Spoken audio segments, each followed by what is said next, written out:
the story came from a lot of just what Zal and I were feeling at the time, which is like young and just entering the working world. You know, you sort of come out of college, you get a job, and you think, is this it? Like, this is modern life, like it all adds up to this. And I think Britt and I were both really fascinated with alternative ways of living. So we started researching different ways of living. And then we started traveling. One summer, summer 2009, Britt and I hit the road. You know, we just travel with backpacks and sleeping bags, and the idea is that you're living off the grid of capitalism.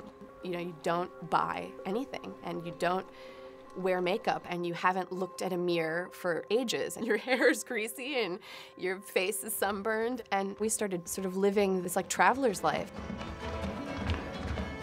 We met up with a lot of anarchist collectives, and we lived with some of them for a while, and we traveled on the road and by train and started train hopping and met all these people who had a lot of really interesting ideas about how you might live an accountable, meaningful life. It felt just the natural thing to do. We were young, and these people were mostly our age, or a little younger, a little bit older, and they were exploring different ways of living, and we just wanted to know about those things. Here, eat these. You need some sugar. I'm gonna go dive the next one, okay? Stay here. Yeah. I think a lot of our experience on the road really informed a lot of Sarah's journey. I mean, I think we were a bit repelled at first by these ideas of, I'm gonna get in this dumpster, you know, and you're thinking of, ooh, you know, bugs and rotten things and maggots, but it's not like that, you know?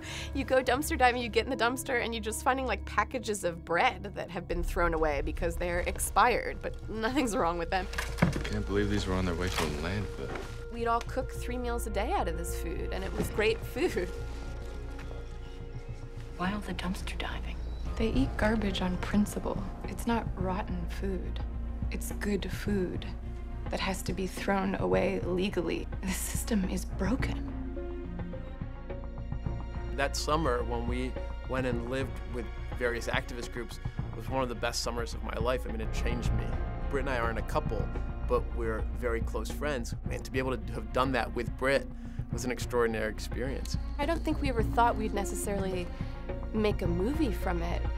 We were just living our lives, and those were the ideas that we were interested in. And then gradually this story sort of began to take shape.